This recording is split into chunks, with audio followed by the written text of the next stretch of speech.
Welcome back to Olympia classes guys. कैसे हैं आप लोग? बढ़िया। आई होप आप लोग सब कैसे होंगे, अच्छे से होंगे।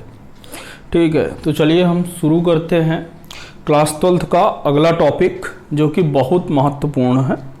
अगला टॉपिक क्या है, उसी कूलॉम्स लॉ पर हम कुछ क्वेश्चंस कर रहे हैं। तो आपका पहला टाइप के क्वेश्चन हो गए थे कि यदि आपको इक्विवेलेंट फोर्स यानी परिणामी बल निकालना हो तो हम कैसे कैसे निकालेंगे। उसके लिए मैंने आपको 2-3 विधियां बताई थी, वो आपको याद रखना है। ठीक है, मतलब कैसे करना है, इनका कॉन्सेप्ट आपको क्लियर होना चाहिए। अब हम कर रहे हैं अगला क्वेश्चन है। अगले जो प्रश्न होंगे वो आधारित होंगे आपके मैक्सिमम मिनिमम कॉन्सेप्ट से। क्लास 11th में आपने थोड़ा सा डिफरेंशिएशन पढ़ा हुआ होगा, कभी तो पढ़ा हुआ होगा, तो वो डिफरेंशिएशन आपको ध्यान देना है। तो आप अगली हेडिंग डालिएगा। अगली हेडिंग है टाइप 2 पर। टाइप 2 पर लिखेंगे अधिकतम तथा न्यूनतम, अधिकतम तथा न्यूनतम मान पर आधारित प्रश्न। मान पर आधारित प्रश्न। ठीक है, कि मैक्सिमम मिनिमम पर किस टाइप के क्वेश्चन आपसे बन सकते हैं, क्योंकि ये आपके कंपटीशन वगैरह में आपसे बहुत पूछता है। ठीक है ना, कंपटीशन वगैरह में इससे क्वेश्चन बहुत अच्छे अच्छे बनते हैं, जो कि हमें करना चाहिए। ठीक है, कैसे हैं अब देखते हैं। तो इसमें क्या लिखा हुआ है, अब इसमें लिखेंगे कि किस पर हमें देखना है, न्यूनतम मान, अधिकतम तथा न्यूनतम मान पर आधारित प्रश्न। देखें दिख रहा है कि नहीं, ये बहुत अच्छे से दिख रहा है। चलिए, तो अब इसमें लिखिएगा कि किसी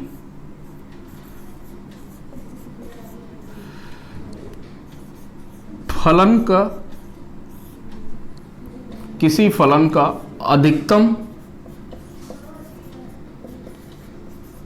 अधिकतम तथा न्यूनतम मान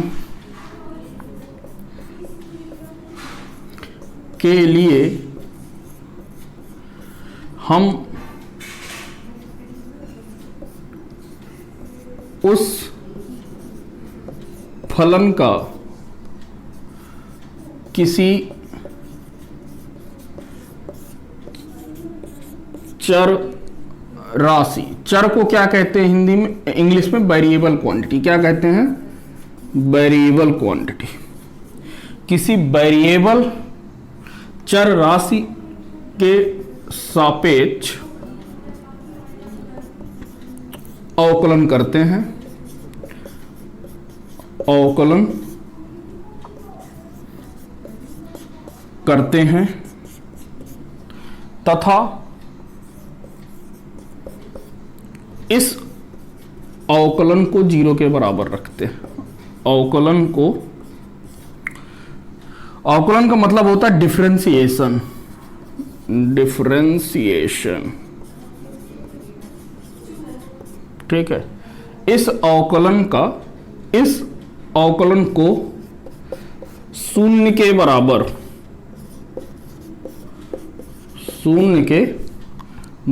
रखते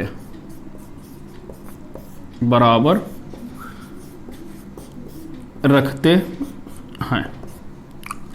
चलिए, पहले इसको लिख लीजिए। लिख लिया? चलिए, अब इसको हटाकर अब देखते हैं। तो देखिए, अब यार क्वेश्चन देखते हैं ना यार, कि क्वेश्चन कैसे आएंगे। इसको आप लिख लीजिएगा ना। ठीक है, अब क्वेश्चन से देखते हैं कि क्वेश्चन किस टाइप के होते हैं, तो फिर उसी हिसाब से हम लोग आगे चलेंगे। ठीक है, क्वेश्चन बहुत अच्छे होने वाले हैं आज के, तो थोड़ा सा आप अपना आंख का नाक जो भी है सब खुला रखना। ठीक है ना, नहीं तो फिर होगा क्या कि आप लोग एग्जाम पे धुआं देखेंगे। एग्जाम पे धुआं ना दिखे, इस वजह से हम क्वेश्चन करेंगे, ढंग से देखेंगे। तो लिखिएगा, क्वेश्चन है किसी आवेश Q को दो भागों दो भागों Q तथा Q माइनस Q में तोड़ा गया है, तोड़ा गया है। इन दोनों भागों को, इन दोनों भागों को एक दूसरे से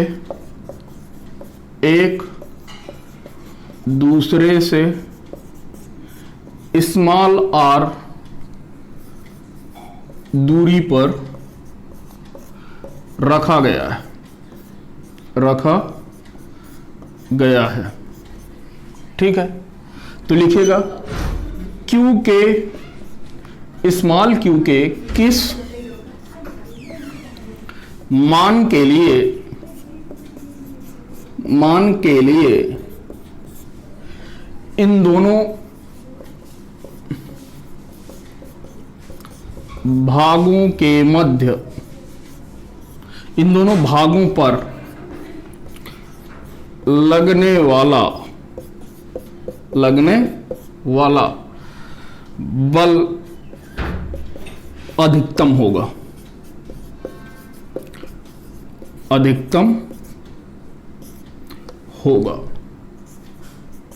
ये रहा आपका क्वेश्चन नोट करिए, और इस क्वेश्चन को नोट करने के बाद इस क्वेश्चन को लगाने की कोशिश करिए। 2 मिनट वीडियो रोक के कि कैसे लगाते हैं। ठीक है, चलिए अब मैं लगा रहा हूं। अब मैं एक क्वेश्चन हटा दे रहा हूं। आई होप आप लोगों ने क्वेश्चन लिख लिया होगा। क्वेश्चन हटा देते हैं। ठीक है, तो क्या बोला है कि एक कैपिटल क्यू आवेश है, कैपिटल क्यू आवेश है, और इसको जो है तोड़ा गया है 2 भागों में। कितने भागों में तोड़ा गया है? 2 भागों में। तो लिखिएगा, ये रहा सॉल्यूशन। कैपिटल क्यू है, आवेश है, अभी इसको 2 भागों में तोड़ लिया गया। तो 2 भागों में, एक क्यू में तोड़ा गया और एक क्यू माइनस क्यू में तोड़ा गया। ये इस आवेश के 2 भाग हो गए। ठीक है, और ये एक दूसरे से r दूरी पर, स्मॉल r दूरी पर, यही क्वेश्चन में बोला है। अब कह रहा है कि Q के किस मान के लिए, मतलब किसके मान के लिए Q की वैल्यू आपको निकालना है। और क्या कह रहा है? किसको अधिकतम कर रहा है? बल को अधिकतम कर रहा है। किसको अधिकतम कर रहा है? बल को। प्रश्न पढ़ेंगे तो उसमें लिखा होगा Q के किस मान के लिए, Q के किस मान के लिए उस पर लगने वाला बल अधिकतम होगा। तो जिस फलन का हमें अधिकतम या न्यूनतम दिखाना होता है, उस फलन को किसी वेरिएबल के सापेक्ष क्या करते हैं? उसका अवकलन करते हैं। तो वेरिएबल यहां पर क्या है? दूरी तो आपकी कांस्टेंट है, चेंज क्या हो रहा है? Q। भाई Q की वैल्यू हम चेंज कर सकते हैं ना, तो वेरिएबल क्या है? Q। यानी कि इन दोनों, एक ये रहा और एक ये, इन दोनों आवेशों के मध्य लगने वाला जो बल होगा, पहले बल निकाल लेते। तो बल कितना होगा? F बराबर क्या होगा? K Q1 और ये Q2, Q माइनस के Q डिवाइडेड बाई इन दोनों के बीच की दूरी r²। ठीक है, अब हमें इसकी अधिकतम या न्यूनतम, अधिकतम वो वैल्यू निकालना है, बल का अधिकतम मान निकालना है। तो यार इसको किसके सापेक्ष, इस पे चेंज क्या हो रहा है? Q। तो इस फलन को किसके सापेक्ष? Q के सापेक्ष अवकलन कर दें। तो लिखिएगा, समीकरण 1 को Q के सापेक्ष, समीकरण 1 का Q के सापेक्ष अवकलन करने पर, क्या करने पर? अवकलन करने पर। ये सब सारी चीजें आपको याद रखनी, मतलब ध्यान देना पड़ेगा। तो df बाई dq, Q के सापेक्ष अवकलन कर रहे हैं, ये रहा। तो जब अवकलन करेंगे तो इसको मैं क्या लिख सकता हूं? K/r² तो कॉमन हो गया, ये क्या हो गया? d/dq को अब यहां पर लगा दिया। ठीक है ना यार, 1 मिनट पहले आप यहां से समझ लीजिए कि मैं लिख क्या रहा हूं। d/dq, एक स्टेप लिख देते हैं। Q माइनस का Q अपॉन आर स्क्वायर, ये रहा। अब यहां से dF अपॉन dQ, ये आपका, अच्छा एक चीज देखिएगा, स्मॉल k और ये आर स्क्वायर क्या है, कांस्टेंट है, तो k अपॉन आर स्क्वायर बाहर ले लिया। अब ये डी बाई डी क्यू किसके रिस्पेक्ट में करना है, तो इसका स्मॉल क्यू को अंदर गुणा कर दिया, तो क्यू क्यू माइनस का क्यू स्क्वायर, ये रहा। तो ये यहां से के आर स्क्वायर और इसका यहां पर क्यू का अवकलन करना है किसके, क्यू के सापेक्ष, तो यहां पर ये क्या हो जाएगा, इसका तो एक हो गया, बचेगा क्या, यही, तो क्यू बचा। इसका जब अवकलन करेंगे क्यू के सापेक्ष तो कितना हो जाएगा, 2q हो जाएगा, कितना हो जाएगा 2q। और ये df अपॉन dq को क्या लिखना है, 0 के बराबर करना है, किसके बराबर, 0 के बराबर, तो ये हमने 0 के बराबर कर दिया। किसके बराबर करना है मेरे भाई, 0 के बराबर। तो जब 0 के बराबर कर दिया हमने, तो ये भी, तो ये तो 0 हो गया आपका, ये आपका भाई ये तो 0 हो नहीं सकता ना, k अपॉन आर स्क्वायर तो 0 हो नहीं सकता, क्यों, क्योंकि ये क्या है, कांस्टेंट है, तो 0 क्या होगा, q माइनस 2q क्या होगा, 0, तो q माइनस 2q बराबर क्या हो गया, 0। तो यहां से आपको q की वैल्यू मिल जाएगी, q की वैल्यू कितनी मिल जाएगी, q की वैल्यू मिल जाएगी माइनस का q बाई 2। तो ये आपका आंसर हो गया। यार ये सॉरी माइनस का क्यों आएगा, प्लस का आएगा, क्योंकि ये इधर जाएगा तो ये प्लस का आ जाएगा, प्लस का q बाई 2। तो ये आपकी q की वैल्यू आ गई, जिसके लिए बल क्या होगा, अधिकतम होगा। ठीक है, नोट कर लीजिए इसे आप जल्दी। आई होप आप लोगों ने नोट। तो चलिए बच्चों, अब अगला क्वेश्चन देखते हैं। अगला क्वेश्चन है मेरे भाई, एक आपको अरेंजमेंट दिया हुआ है, ये रहा, ये आपको y एक्सिस है और ये आपका x एक्सिस है। यहां पर एक आवेश आपका q है, यहां पर एक आपका आवेश जो है q है। इस जगह के कोऑर्डिनेट हैं जहां पर ये आवेश है a,0 है। इस जगह के कोऑर्डिनेट हैं जहां पर ये वाला आवेश है, ये कितना है, -a,0। यहां पर एक आवेश q है, कहां पर है, यहां पर एक आवेश q है जिसके कोऑर्डिनेट 0,y है, जिसके कोऑर्डिनेट 0,y है। ठीक है, अब ये इसमें पहला क्वेश्चन है, आवेश Q पर लगने वाला परिणामी बल ज्ञात कीजिए। परिणामी बल ज्ञात कीजिए। ठीक है, दूसरा क्वेश्चन है कि y के किस मान के लिए, y के किस मान के लिए आवेश Q पर लगने वाला बल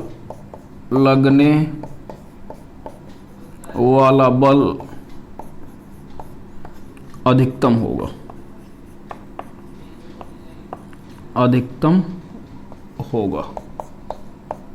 ये आप क्वेश्चन पहले नोट कर लीजिए। और क्वेश्चन नोट करने के पश्चात 2 मिनट इस वीडियो को पॉज करके आप इसको क्वेश्चन को सॉल्व कीजिए। आई होप आप लोगों ने क्वेश्चन को सॉल्व किया होगा, थोड़ा सा कोशिश की होगी। तो चलिए देखते हैं, सॉल्यूशन देख लेते हैं ना, सॉल्यूशन क्या है। तो सॉल्यूशन के लिए जब हम आगे बढ़ेंगे तो देखिए, ये आपका क्यू आवेश है, ठीक है, यहां से एक ये वाला इस क्यू के कारण यहां पर एक ऐसा चाप फोर्स लगेगा, इस क्यू के दूर भेजेगा इसको, तो इस पर लगने वाला जो फोर्स लगेगा वो इस डायरेक्शन में लगेगा। ठीक है, मैं इसको 1 नाम दिए दे रहा हूं, तो ये F1 फोर्स है, वेक्टर क्वांटिटी है, ये अंडरस्टूड है। अच्छा, दूसरा वाला जो फोर्स है इसके कारण ये भी पॉजिटिव हो तो इसके कारण ये किधर जाएगा, ये आपका इधर जाएगा। ठीक है, बात समझिए। छी छी सर, कितना गंदा बनाओगे। ये रहा, ये F2 हो गया फोर्स दूसरे वाले के कारण, इसको मैंने दूसरा नाम दे दिया। ठीक है, यहां पर Q आवेश है, इसके कोऑर्डिनेट आपको कितने हैं 0, y दिया हुआ। अच्छा, तो एक काम करिए, ये वाली दूरी कितनी है आपको a दी हुई है, ये वाली भी दूरी आपको कितनी दी हुई है a दी हुई है, ये वाली दूरी आपको y दी हुई है। ठीक है, तो ये वाली दूरी या ये वाली दूरी कितनी हो जाएगी, बराबर हो जाएगी, कितनी हो जाएगी √a² प्लस y²। इधर से ये वाली दूरी भी यही हो जाएगी। अच्छा, F1 और F2 देखो, दोनों का मैग्नीट्यूड, यहां से भी दूरी क्या है, सेम है। इस वाले F2 के लिए ये वाली दूरी क्या है, यही है √a² प्लस y²। F1 के लिए भी ये वाली दूरी कितनी होगी √a² प्लस y², मतलब दूरी क्या है, बराबर है। दोनों आवेश क्या है, बराबर हैं, ये Q और ये Q। तो दूसरे वाले के लिए भी ये Q तो ये Q, दोनों आवेश भी क्या हो गए, बराबर हो गए, दूरी भी बराबर हो गई। तो यानी कि F1 F2 क्या हो जाएंगे, बराबर। और जब आपको पता होता है कि F1 बराबर F2 बराबर F होता है और इस F की वैल्यू कितनी है, ये इस F की वैल्यू है K capital Q small q अपान r²। तो r कितना है √a² प्लस y² की पावर ये रहा। तो ये आपकी इसकी वैल्यू है। जब आपको पता है कि ये दोनों पल क्या होते हैं, ये तो परिणामी बल का जो फार्मूला आता है कितना होता है 2F cos θ/2। कितना होता है cos θ/2। अच्छा, तो cos θ/2 देखते हैं मेरे भाई, ये एंगल कितना रहा θ/2, क्योंकि ये एंगल यदि क्या हो जाएगा, ये एंगल आपका, एक मिनट, हम क्या करते हैं, ये वाला एंगल हम कितना लेते हैं, ये पूरा एंगल में क्या ले लूं थीटा। तो अब ये दोनों क्या हैं, ये वाला एंगल भी कितना हो जाएगा थीटा। बात समझिएगा, ये वाला एंगल मैंने क्या ले लिया थीटा, तो ये वाला एंगल भी कितना हो जाएगा थीटा, शीर्ष अभिमुख कोण से। अच्छा, ये दोनों बल बराबर हैं तो इनको 20 से काटेगा, मतलब ये वाला एंगल कितना हो जाएगा, सिर्फ ये वाला, इनका जो परिणामी होगा वो कहीं यहां से जाएगा, और ये जो एंगल होगा ये कितना हो जाएगा θ/2। अच्छा, तो यार ये वाला भी एंगल आपका क्या होगा θ/2, क्योंकि एकांतर कोण बन जाएगा ना, क्या बनेगा एकांतर कोण θ/2। तो यहां से cos θ/2 की ट्रायंगल से वैल्यू देखिएगा, तो cos θ/2 की जो वैल्यू आएगी, थीटा cos बराबर क्या होता है आधार बटे कर्ण, क्या होता है आधार बटे कर्ण। भाई cos θ बराबर क्या होता है आधार, तो आधार कितना है ये y है, y क्या है आधार y रहा, और कर्ण कितना रहा √a² प्लस y², ये हो गया। तो अब यहां से आपका Fr आ जाएगा, जो नेट रिजल्टेंट फोर्स होगा 2F, F कितना है K capital Q small q अपान इसका स्क्वायर कर दिए तो ये कितना हो जाएगा, ये आ जाएगा इनटू cos θ/2, मतलब y अपान √a² प्लस y²। यानी कि जब मैं इसको पूरा करके सॉल्व करके लिखूं तो KQQY अपान a² प्लस y² की पावर 3/2, क्योंकि गुणा में क्या पावर क्या होती है जुड़ जाती है, ये पावर 1 है और ये पावर 1/2 है, तो जुड़कर कितनी हो गई 3/2। तो आपका नेट रिजल्टेंट फोर्स जो Q पर लगेगा वो कितना लगेगा इतना। चलिए अब इसको क्या दिखाना है, ये पहला वाला पार्ट हो गया। अब क्या कह रहा है y के किस मान के लिए आवेश Q पर लगने वाला बल अधिकतम होगा, तो किस मान के लिए बल अधिकतम होगा, तो इस बल को क्या दिखाना है अधिकतम दिखाना, मतलब इसका क्या करेंगे डिफरेंशिएट करेंगे, क्या करेंगे डिफरेंशिएट करेंगे। अब किसके सापेक्ष करेंगे, तो y की वैल्यू पूछ रहा है, तो y के सापेक्ष इसका क्या कर देंगे डिफरेंशिएशन कर देंगे। चलिए देखते हैं इसका दूसरा भाग। तो लिखिएगा दूसरे वाले भाग के लिए क्या हो जाएगा, दूसरे वाले भाग के लिए हो जाएगा Fr को y के सापेक्ष, Fr का y के सापेक्ष अवकलन करने पर, सापेक्ष अवकलन करने पर, तो जब हम इसका अवकलन करेंगे तो देखिए, अब मैं यहां से एक चीज थोड़ा सा बात क्लियर हो जाए, resultant divided by F Y के सापेक्ष करना है। अच्छा, 2 क्या है? कांस्टेंट है। k क्या है? कांस्टेंट है। q क्या है? कांस्टेंट है। स्मॉल q क्या है? कांस्टेंट है। y वेरिएबल है यार, ये वाली दूरी यहां भी तो हो सकती है, तो ये ऐसे ऐसे घूम सकता है, तो y क्या है? वेरिएबल है। मतलब 2k क्या है? वेरिएबल है, सॉरी कांस्टेंट है, तो इसको हम बाहर लिख लेंगे। 2k स्मॉल q क्या है? कांस्टेंट है। अब इसको क्या करना है? अवकलन करना है किसका? y upon under root of a square plus Y square की पावर 3/2 का, इसका y के सापेक्ष इसका अब क्या करना है? अवकलन करना है। तो चलिए, अब यार मैं इस कांस्टेंट चीज को मैं मैं चलो पूरी वैल्यू लिखे दे रहा हूं। चलो इसका डिफरेंशिएशन करते हैं, तो ये क्या होता है? जो ये जब डिवाइड में लिखते हैं तो जो ऊपर वाली संख्या होती है इसे क्या कहते हैं? अंश कहते हैं, और इसे क्या कहते हैं? जो नीचे लिखी होती है इसे हर कहते हैं। तो इसका अवकलन करने के लिए क्या होता है? हर गुणे अंश का अवकलन। क्या लिखते हैं? हर गुणे अंश का अवकलन। तो यहां पर हर क्या है? ये है, ये वाली क्वांटिटी, तो ये लिखेंगे हर गुणे अंश का अवकलन। तो अंश का अवकलन y का सापेक्ष, y के सापेक्ष क्या कर रहे हैं? डिफरेंशिएशन कर रहे हैं, तो कितना होता है? y। ठीक है ना? मतलब यदि किसी वेरिएबल को, जैसे dx, x का डिफरेंशिएशन कितना होता है? x के सापेक्ष, ये होता है आपका 1। तो इसी तरह y का डिफरेंशिएशन कर रहे हैं किसके सापेक्ष? y के सापेक्ष, तो ये कितना होगा? 1 होगा। तो यहां से ये वाली वैल्यू आपकी 1 आ गई y के सापेक्ष, ये इसको 1 लिख लिया, माइनस फिर दिस फंक्शन, तो उसी तरह अब इस फंक्शन का अवकलन, तो ये इसका अवकलन कितना हो जाएगा? 3/2। ये कितना हो जाएगा? a square plus Y square, इसमें से 1 घट जाएगा तो कितना हो जाएगा? 1/2 आ जाएगा। ये 1/2, और अभी और इनटू में ही तो रहेगा, क्योंकि इसके अंदर भी तो y है ना, तो इसका डिफरेंशिएशन कितना हो जाएगा? 2y, और डिवाइडेड बाई इसका स्क्वायर, हर का स्क्वायर, 3/2 का स्क्वायर, हर का स्क्वायर, ये कर दिया। चलिए अब इसको क्या करना है? इसको 0 के बराबर करना है, 0 के बराबर कर दिया। इसका मल्टीप्लाई इसके साथ हुआ, मतलब कि ये 0 हो गया। तो अब जो आपकी इक्वेशन बनेगी, अगला स्टेप आप लिखेंगे, इसको हटा देंगे।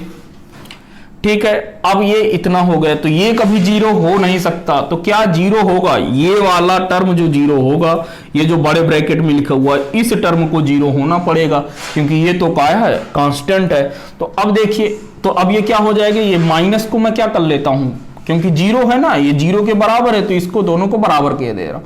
तो a स्क्वायर प्लस वाई की पावर 3/2 इज इक्वल टू, अब ये वाला लिखते हैं 3/2 इंटू वाई, और ये कितना हो जाएगा? a square plus Y square की पावर 1/2 इंटू 2y, यही है। तो 2 से 2 कैंसिल हो गया। इसको जब हम करेंगे तो ये 3y square a square plus Y square की पावर 1/2, और ये a square plus Y square की पावर 3/2। अच्छा, तो 1/2, ये पावर को मैं इसको क्या लिख सकता हूं? जब इसको डिवाइड करूंगा तो ये 1 मिनट लिख गया ना, ये आप इसको उतार लीजिए, फिर मैं आगे बढ़ता हूं। उतार लिया, पॉज करके वीडियो इसको नोट कर लीजिए। आई होप आप लोगों ने नोट कर लिया होगा। अब हम आगे बढ़ते हैं, ठीक है ना। तो ये सब छोटी छोटी चीजें हैं, आपको याद रखना पड़ेगा। ठीक है, कॉन्सेप्ट कैसे लगा रहे हैं ये चीज आपको देखना है। अब इस फंक्शन का जब हम इसको लिखेंगे तो क्या लिख सकते हैं? a square plus Y square की पावर 3/2, और इसका इधर लाए डिवाइड कर दिया तो कितना हो जाएगा? a square plus Y square की power 1/2 is equal to 3y square.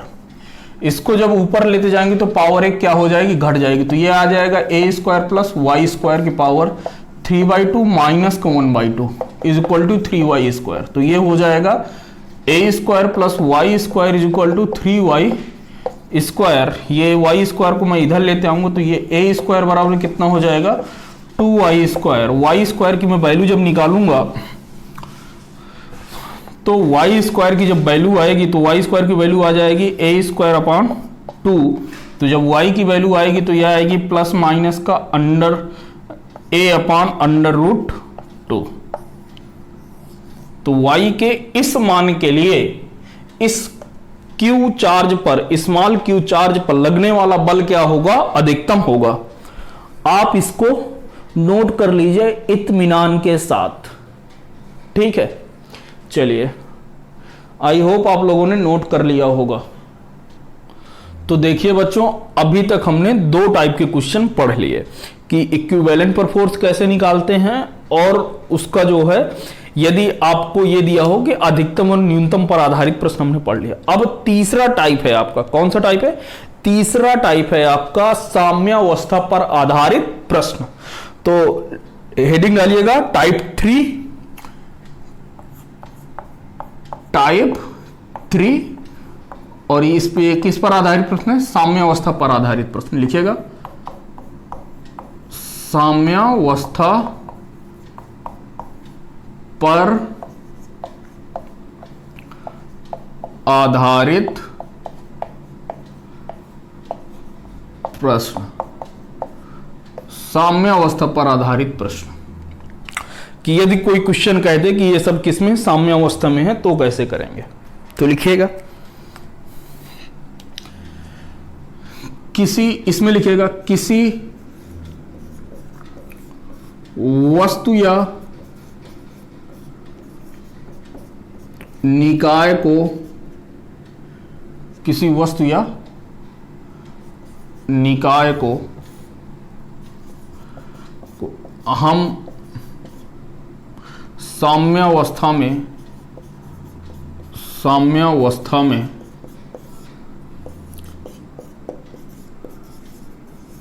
तभी कह सकते हैं जब उस पर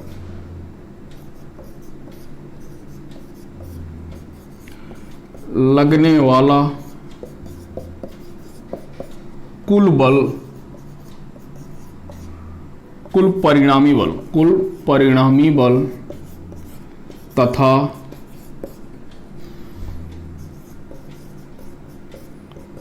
कुल परिणामी आघूर्ण शून्य हो।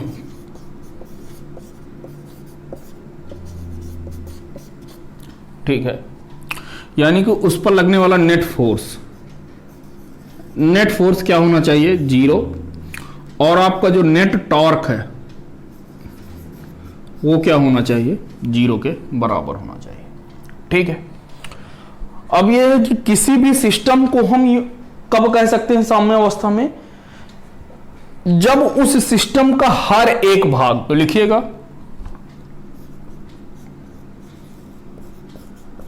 किसी निकाय को हम साम्यावस्था में कह सकते हैं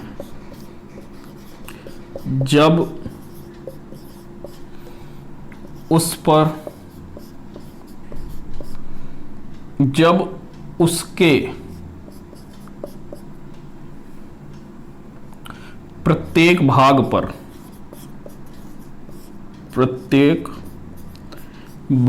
पर नेट फोर्स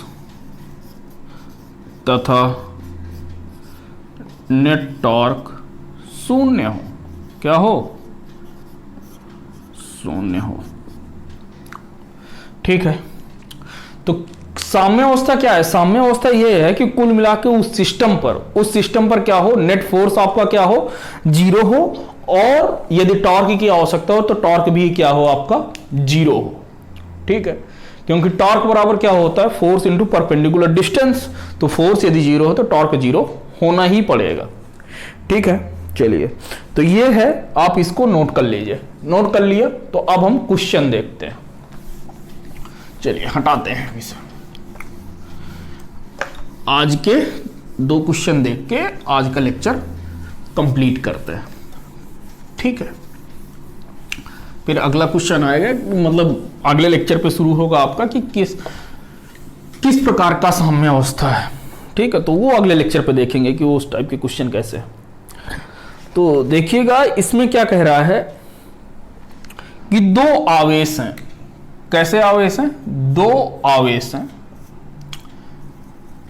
एक ये रहा कैपिटल क्यू और एक ये रहा कैपिटल क्यू।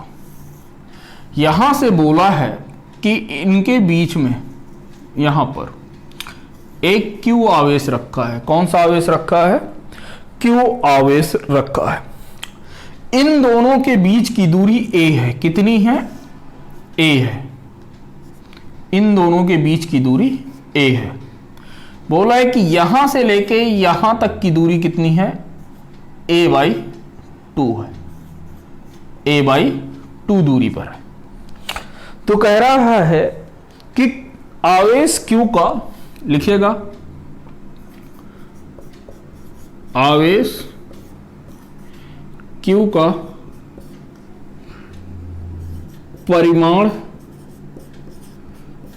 तथा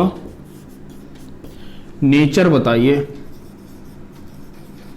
नेचर का मतलब ये है कि उसका ये बताना कि पॉजिटिव चार्ज होगा कि निगेटिव चार्ज होगा। परिणाम Q का, आवेश Q का परिमाण तथा नेचर बताइए जबकि संपूर्ण निकाय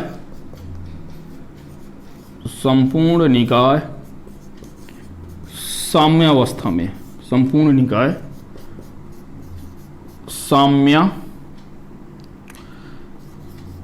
साम्यावस्था में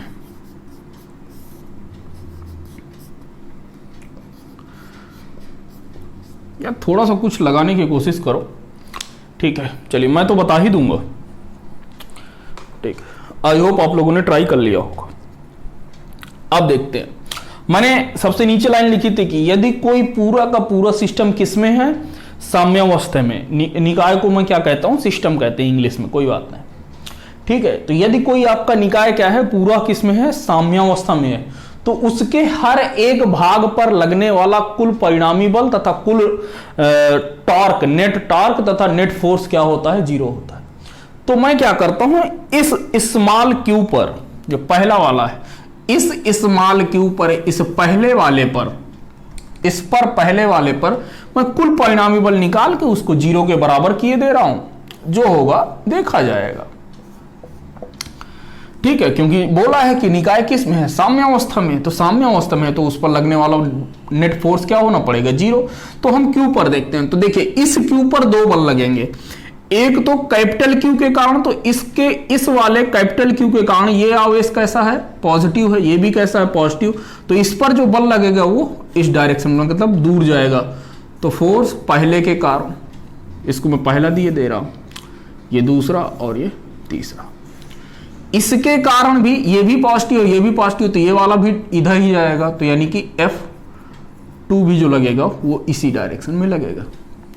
ठीक है, तो नेट फोर्स जो आ गया, net force on 3, net force आवेश 3 पर, इसको मैंने 3 मान लिया। तो नेट फोर्स क्या होना पड़ेगा? तो F नेट कितना हो जाएगा मेरे भाई? F नेट हो जाएगा F1 प्लस का F2। यही तो है, इसके कारण और इसके कारण। चलिए, दोनों की डायरेक्शन क्या है? सेम है, इस वजह से क्या हो गया? यहां पर जुड़ गए। चलिए, तो F1 कितना हो जाएगा? Q इंटू यही वाला Q, तो Q² अपॉन R²। बीच की दूरी कितनी है? R², मतलब A²। प्लस अब ये छोटा वाला चार्ज यहां पर आ गया, तो अब फोर्स कितना लगेगा? Q अपॉन R कितना हो गया? A/2। तो A/2 का स्क्वायर। चलिए अब नेट फोर्स को क्या होना है, ये रहा आपका नेट फोर्स। अब ये बोला है कि ये किस में है, साम्य अवस्था। साम्य अवस्था मतलब इक्विलिब्रियम पे है। किस पर है, इक्विलिब्रियम पे है। तो इसको क्या होना पड़ेगा, जीरो होना पड़ेगा। क्योंकि साम्य अवस्था पर यदि कोई निकाय होता है तो उस पर लगने वाला कुल बल क्या होता है, जीरो होता है। जीरो के बराबर हमने कर दिया। तो जब हम इसको जीरो के बराबर कर देंगे तो ये क्या हो जाएगा, जब हम इसको जीरो के बराबर कर देंगे तो यहां से के Q square upon A square is equal to, मैं इसको माइनस का के क्यू अपान ए अपान 2 का होल स्क्वायर। तो यहां से आप देखिएगा तो ये कितना हो जाएगा, के से के कैंसिल, क्यू से एक क्यू कैंसिल, मतलब Q upon A square is equal to minus का क्यू, इसका जब मैं स्क्वायर करूंगा तो ये ए स्क्वायर और 2 क्या हो जाएगा, 2 का स्क्वायर 4 और वो कहां चला जाएगा ऊपर, तो ये 4 हो गया। ए स्क्वायर से ए स्क्वायर कैंसिल, हमें किसकी वैल्यू निकालना है, क्यू की। तो यहां से हम देखते हैं ना, तो क्यू बराबर आपके कितना आ जाएगा, स्मॉल क्यू बराबर आ जाएगा माइनस का क्यू बाई 4। तो देखिए इसका परिमाण भी आ गया, परिमाण कितना है क्यू बाई 4, और नेचर कैसा है, ऋणात्मक आवेश है। कैसा है, ऋणात्मक आवेश है, ऋणात्मक आवेश है। चलिए इसको नोट कर लीजिए, फिर अगला क्वेश्चन करते हैं।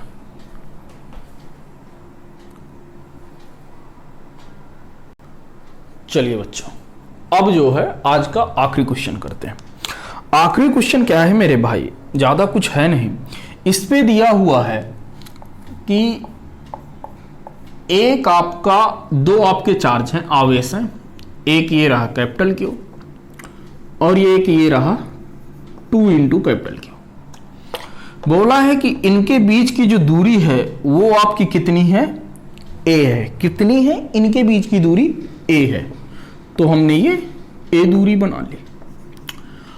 अब ये बोला है कि इसके बीच में कहीं पर, या इस बार आपको पोजीशन नहीं पता है, बोला है कि इसके बीच पर कहीं पर एक क्यू चार्ज रखा हुआ है, स्मॉल क्यू चार्ज रखा हुआ है।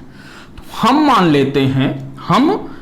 लेते हैं कि यहां से x इस दूरी पर, क्यू चार्ज से x दूरी पर एक आवेश q रखा हुआ है। क्या रखा हुआ है, q रखा हुआ है। तो अब आपको बताना है, क्या बताना है, लिखिएगा आवेश Q का परिमाण, नेचर का मतलब समझ रहे हैं ना कि क्या है, पॉजिटिव है कि नेगेटिव है। Q का परिमाण, नेचर तथा कैपिटल Q से स्थिति बताइए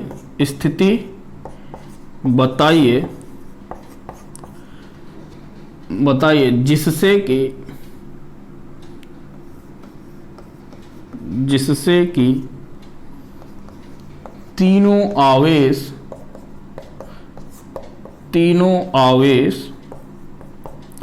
साम्यावस्था में रहे। साम्यावस्था में रहें, ये है क्वेश्चन। चलिए मेरे भाई देखते हैं। तो क्या करता हूं, फिर से स्मॉल क्यू पर क्या करूं, नेट फोर्स निकाल लूं। तो चलिए निकालते हैं ना मेरे भाई, क्या दिक्कत क्या है। तो देखिए 2Q के कारण ये वाला आवेश किधर जाएगा, इस डायरेक्शन में। इसको मैं 1 नंबर दिए दे रहा हूं, इसको 2 नंबर और ये 3 नंबर। तो तीसरे आवेश पर जो कुल बल लगेगा, इसके कारण ये इधर जाएगा, मतलब पहले वाले आवेश के कारण, इसके कारण भी ये इसी डायरेक्शन में जाएगा। तो यहां से आवेश 3 पर, तो लिखिएगा आवेश, सॉल्यूशन है, आवेश कैपिटल Q पर लगने वाला कुल परिणामी बल, लगने वाला कुल परिणामी बल, कुल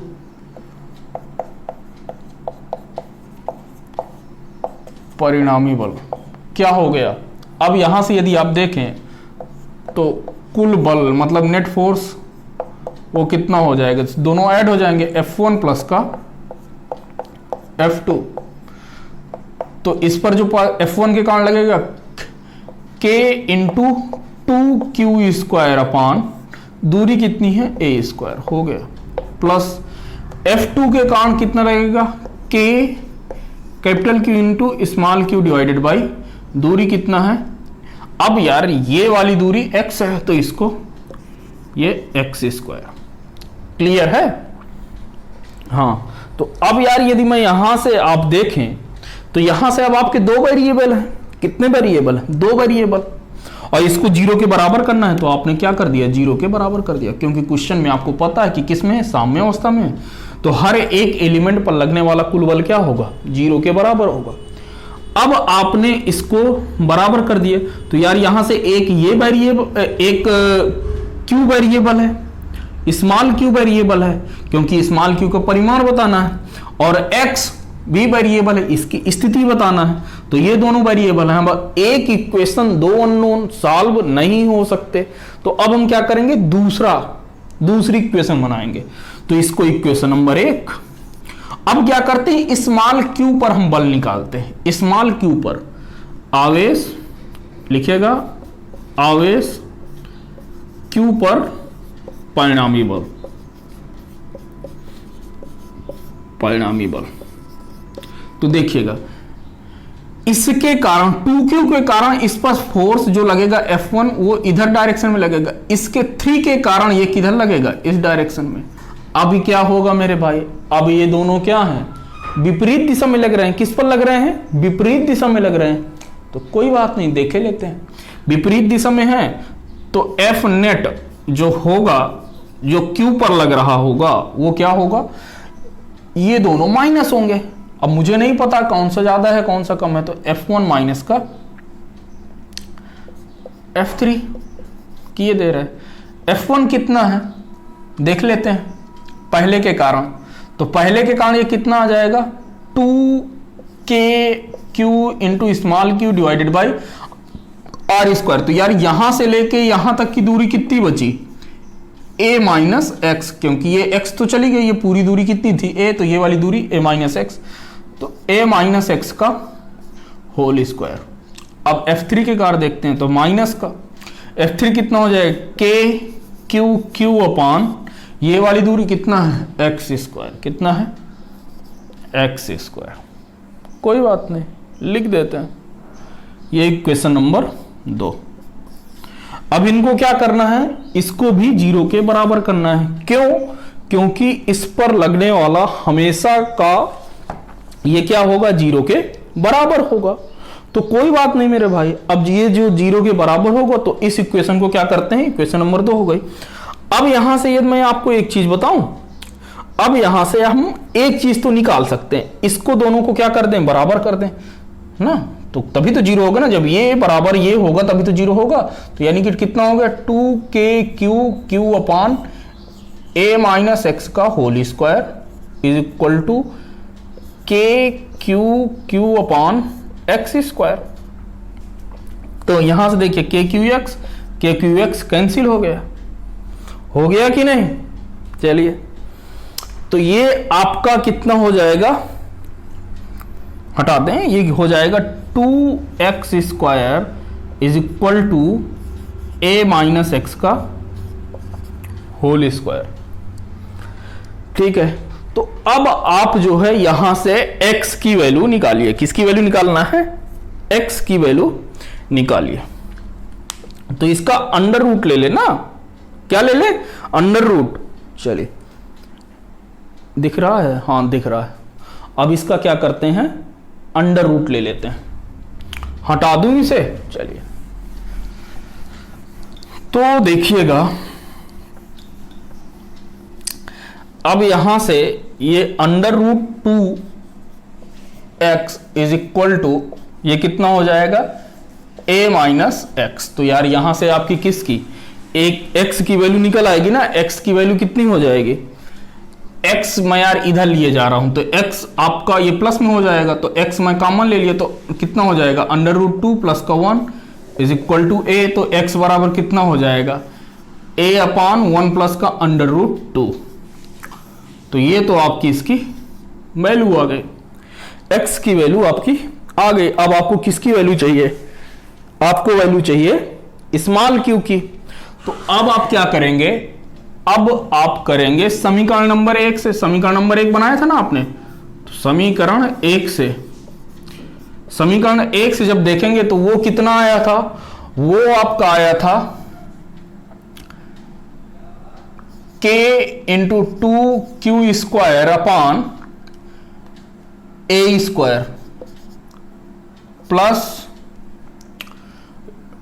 2kq अपान x का स्क्वायर। तो x स्क्वायर की जगह पे कितना हो जाएगा? a अपान 1 प्लस का अंडर रूट 2 का होल स्क्वायर। इसको 0 के बराबर करना है। तो अब यार यहां से देखिएगा, अब मैं इसको बराबर करूं तो ये हो जाएगा 2kq square upon a square is equal to minus का 2kq अपान a स्क्वायर। तो a स्क्वायर ये ऊपर हो जाएगा 1 प्लस का अंडर रूट 2 का होल स्क्वायर। तो ये यहां से 2kq 2q cancel, a square से a स्क्वायर कैंसिल, सॉरी ये kq 2kq नहीं होगा, ये कितना होगा? ये था ना, तो ये यहां से k कैंसिल हो जाएगा, kq कैंसिल, और ये q यहां पर ऐसे ही रहेगा। ठीक है, बात ध्यान में आई? एक मिनट में फिर से लिख दे रहा हूं। तो ये हो जाएगा 2kq square upon a square is equal to minus का kq upon a square 1 plus का अंडर रूट 2 का होल स्क्वायर। अब ये यहां से kq एक ये कैंसिल, a स्क्वायर से a स्क्वायर कैंसिल, यानी कि ये कितना आ जाएगा? q इज इक्वल टू आपका आ गया 2q अपान 1 प्लस का अंडर रूट 2 का होल स्क्वायर। यही आपका क्या रहा? आंसर। क्या रहा? आंसर। माइनस में आएगा क्योंकि माइनस है। ठीक है, तो ऐसे हमें क्वेश्चन को क्या करना है? डील करना है। ठीक है, तो दोस्तों आज के लिए इतना ही। यदि अभी तक आपने इस चैनल को सब्सक्राइब नहीं किया है तो ओलंपिया क्लासेस को सब्सक्राइब कर लीजिए ताकि आपको समय से नोटिफिकेशन मिलता रहे। ठीक है, और आपके लिए पढ़ाई के लिए बर्डन ना महसूस कीजिए। आप टेंशन मत कीजिए, मैं आपका पूरा सिलेबस आपका कंप्लीट करूंगा। You have to follow me, जैसे मैं कह रहा हूं आपको वैसे करना है। ठीक है, तो चलिए मिलते हैं आपसे अगले लेक्चर में। Thank you very much.